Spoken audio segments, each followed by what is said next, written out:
welcome to the B2B Growth Blueprint Podcast, where we talk with entrepreneurs, founders, and leaders at B2B services, tech, and SaaS companies to learn the systems and processes they've used to create success for their business.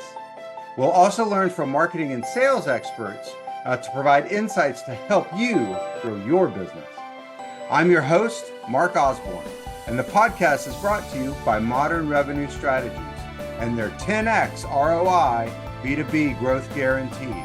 Schedule a free diagnostic call to learn the fastest path to double your B2B revenues in just 90 days. Hello, and welcome to another episode of the B2B Growth Blueprint Podcast. I'm your host, Mark Osborne, and today I'm very excited to welcome my guest, Enrico Parodi. Now, I'm going to read Enrico's bio to make sure I get this right. Enrico is an LA-based outsourced sales leader with sales acceleration since 2018, and his 35 plus years of experience include expertise in leading both direct and indirect go-to-market channels. He has extensive market knowledge with specialization in small and mid-sized companies. He's best known for optimizing sales results and his ability to set up and grow new revenue teams. His success stems from insight into customer needs, sales acumen, innovative thinking, resiliency, and resourcefulness. He strongly believes sales leaders should be servant leaders so they can model how to reach, listen to, and respond to the needs of the sales team while showing them how to effectively interact with clients. By focusing on people, process, and performance, he helps sellers unlock their potential through professional growth, development as a team, and by capitalizing on prior successes. He leverages the power of Sales Acceleration's proven sales growth and sales management systems to help small and mid-sized businesses to increase and boost profits for sustainable sales performance. He also loves to travel and all things related to Italian cuisine and wine. So Enrico, welcome to the show. Hey, thank you very much for having me, Mark, today. Absolutely. So you've got such a long and illustrious career. Why don't you tell us a little bit of your story of kind of how you got here and what your path looks like and how you spend your time today? Yes, sure. So I will make it not very long though. Okay. So I came to United States on a corporate assignment, Okay. and this was in 1997. And at the time I was working for IBM, and then for personal reasons and also for business reasons, I decided to stay in the United States. I met my future wife here, and she had a house here in California. So we moved to California, and since 2001, I'm permanently here. I was in corporate for 30 years, mainly in sales positions, and I left in 2018 to start a new venture that at the time it's called fractional. I didn't know what fractional meant in Sure. 2018. Now it's becoming very fashionable. But really what resonated with me was that I could use my experience in 30 years of sales in corporate to help the CEOs of small and medium businesses who many times struggle with having a high-performing selling organization. So Yeah. since then, I started this, being part of the Sales Acceleration Network, and it has been a great ride. So I had the opportunity to help several CEOs in different industries. These are all B2B companies, Uh-huh. and most of them are located in the Los Angeles area, and it has been a great experience. That's fantastic. So we're going to dig into a little bit of your expertise and some of the sort of things that you've seen and the results that you've delivered as we talk today. So companies, sort of find themselves in a position where they need, more effective sales systems and processes. And so they hire you and you come in. So I bet you've seen some crazy duct tape and bubble gum sales operations when you come in. What's one of the most common problems or maybe things that they have to unlearn when you bring in a good system. What's one of the most common challenges or mistakes that you see companies make when they're trying to set up their sales system on their own? Yeah, and yes, absolutely. So, and what I'm going to say is not a criticism of this of the world of the small and medium business. At the end, people operate based on what they know, and they do their best, right? That's right. But obviously, there is a huge difference between how to run sales in a corporation versus in a small and medium business. I would say that there are several issues. And the most offensive one is the lack of sales goals.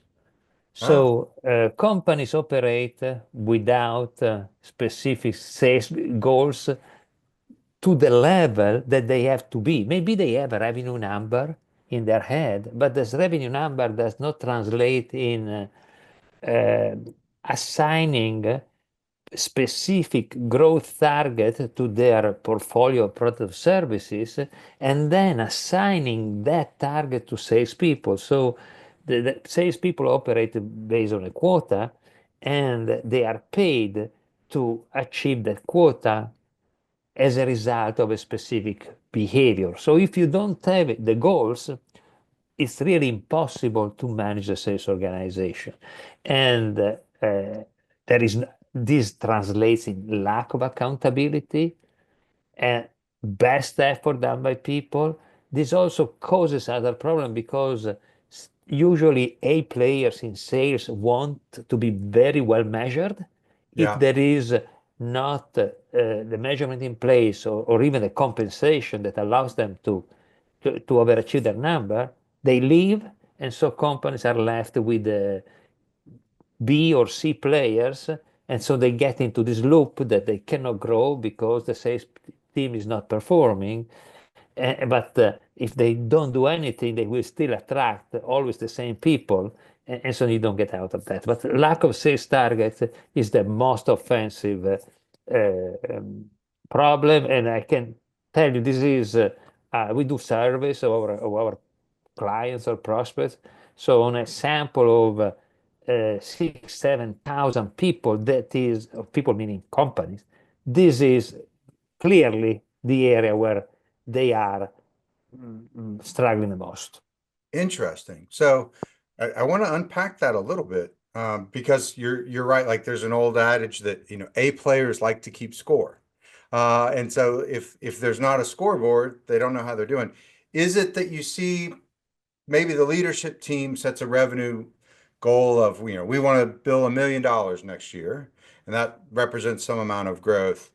Do they then not translate that $1 million into, a $200,000 quota for 5 people, or really a $250,000 quota for 5 people, knowing that, most people don't operate at quota? Is it that they fail to do that, or is it that they fail to say to hit that $250,000 quota, that means you need to close this many deals. And to close that many deals, it means you need to make this many presentations. And to make this many presentations, that means you need to make this many, sort of outreach. Is it that they fail to translate it into the behaviors, or they fail to even just translate it into the goals for the team? But it's both. I Okay. mean, in reality, they don't have clarity about what are the expectation and the contribution of each one of the players on the team, right?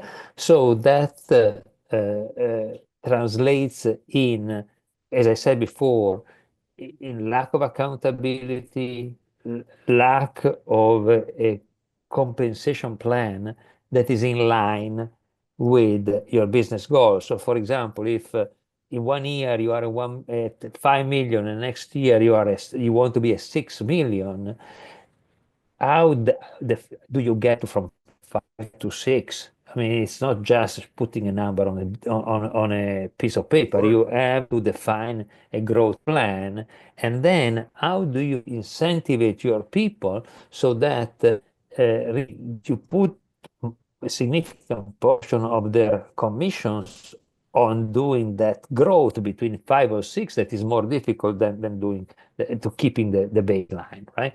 So, That's right. so that if that doesn't exist, then the second aspect doesn't exist. But you touch on a very important point that setting up goals is not enough.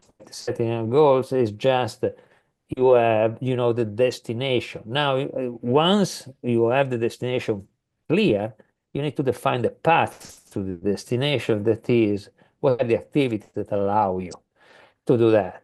Now, many companies don't track that. Many companies don't have a CRM that is used to manage the salespeople. And so, uh, really, there is no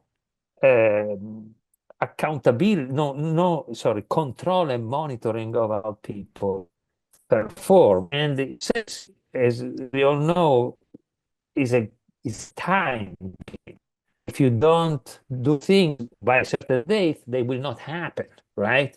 Right. And so if you don't keep a cadence in managing your sales team, then people will not achieve their goals and the company will not achieve their goal. Right? So Yeah. that's what happens most of the time. That's so interesting. One of the best practices that I always, hear people talk about is you can't just have sort of like the one outcome as and everyone sort of marches towards that, but you need sort of metrics and KPIs related to the volume of activities, and you need some activities that you can control because you can't necessarily control your customers saying yes. But you know that if you do A, B, and C, that leads to yeses. So, and you can control the volume of A, B, and C. And then you also need to sort of measure things around sort of like the conversion rate of how successful you are at moving them from this stage to that stage. And then, as you say, also how much time it takes to move them to those different stages. And without sort of all of those metrics in place, you're really kind of missing the opportunity to optimize because you can make improvements on that conversion rate. You can make improvements on the volume of activities. You can make improvements on the time that it takes between different stages. And so if you're not measuring it, what gets measured gets improved. So if you're not measuring it, you Right. can't improve it. Correct. Correct. But Yeah, and you need some indicators that you are on the right track, right? that's right. The closing contracts is not the only indicator because at the end of a sales process, you need to put in place the right measurement to make sure that things happen and they lead to revenue, right? Now, in order to do that, another thing to connect to your initial question about what is the most offensive problem. Another problem is that there is no clarity about the sales process. The sales Mm, process is not documented. Everybody thinks that the sales process is done in a certain way, and it is not translated into the CRM.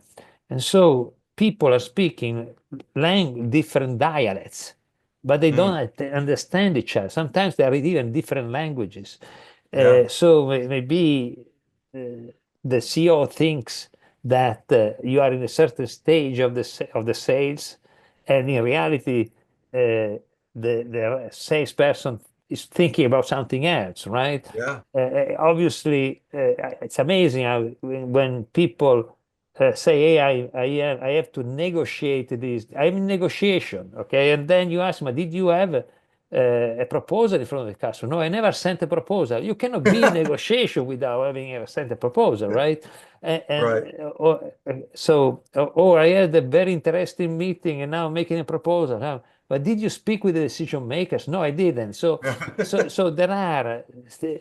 is really the need to document that Yeah, upfront and then code it in the CRM. So this gives you the environment in which you can operate in an effective way.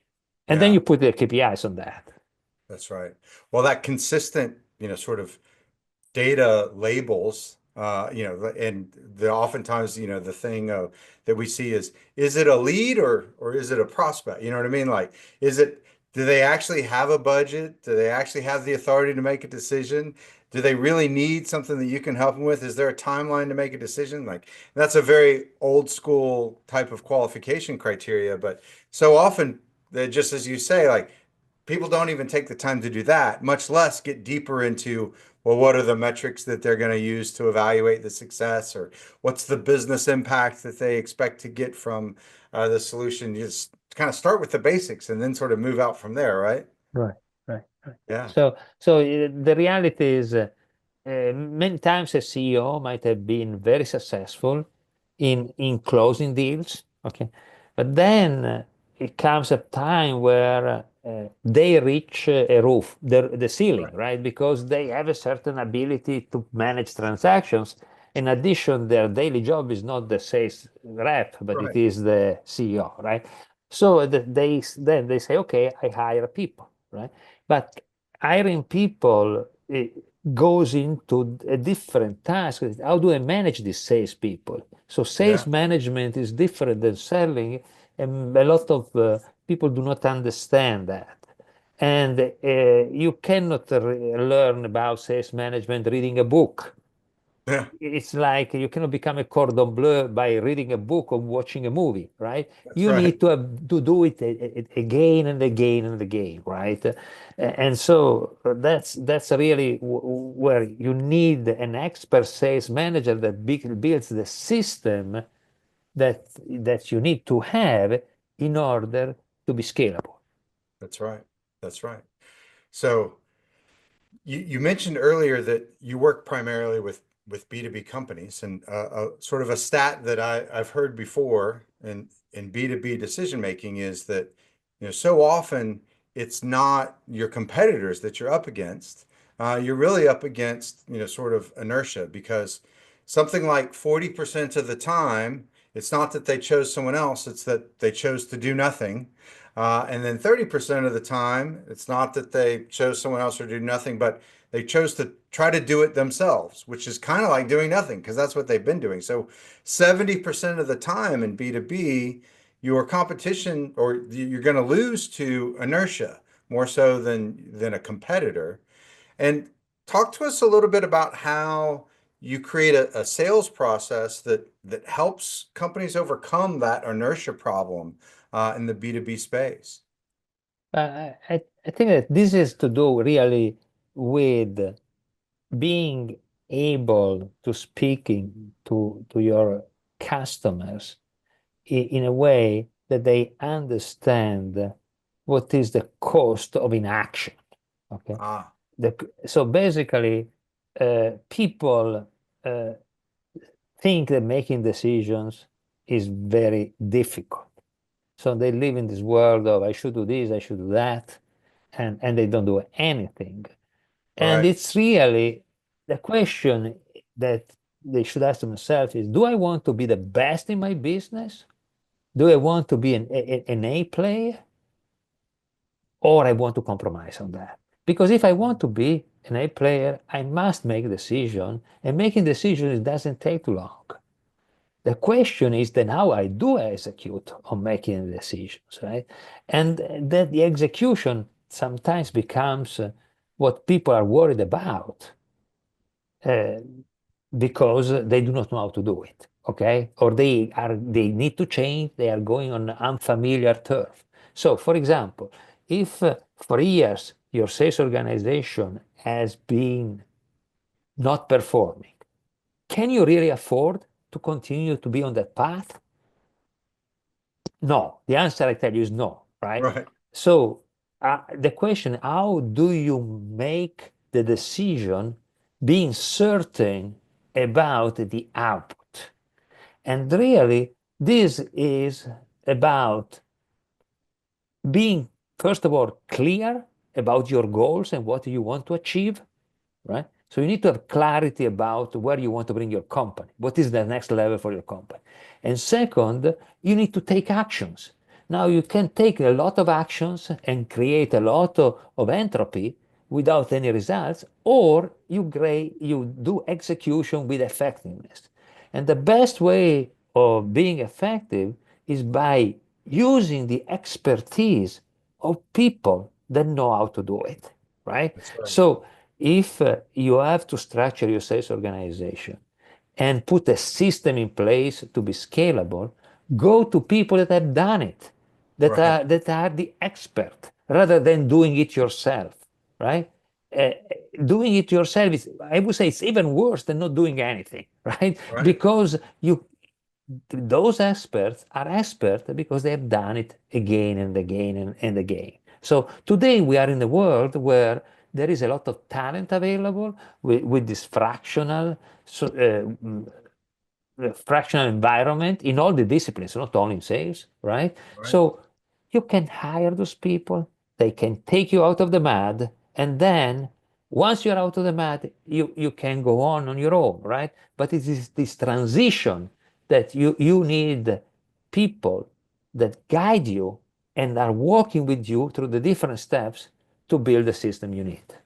Yeah, that you make such a great point there, and it's so interesting how, and I think sales specifically kind of gets lumped into this area because people don't realize that sales is really sort of high level execution of a series of repeatable processes. It's not this sort of magic alchemy of, fast talking and arm twisting, and especially in the B2B space where you might be negotiating, a very large annual contract that if it doesn't go well, the person that bought it gets fired, or their company experiences really negative outcomes as a result. And so they because there's this kind of mythos of, well, it's really just, finding a fast talking person that can make conversation with anybody. They don't take the time to hire an expert and they just sort of, kind of wing it. I use the analogy sometimes of, one time I decided I was going to paint my bathroom. So I went out and I bought all the materials and I watched a bunch of YouTube videos and I made a giant mess of it. So then I had to go hire a professional to fix what I messed up. Right, right, And I could have had all that time back that I spent trying to learn how to do it and then doing it wrong. And I could have had, a pretty bathroom a lot faster. And I could have gotten all the money back that I spent on the materials of trying to do it wrong. And so not only is it, as you say, worse than doing nothing because I wasted resources and wasted time.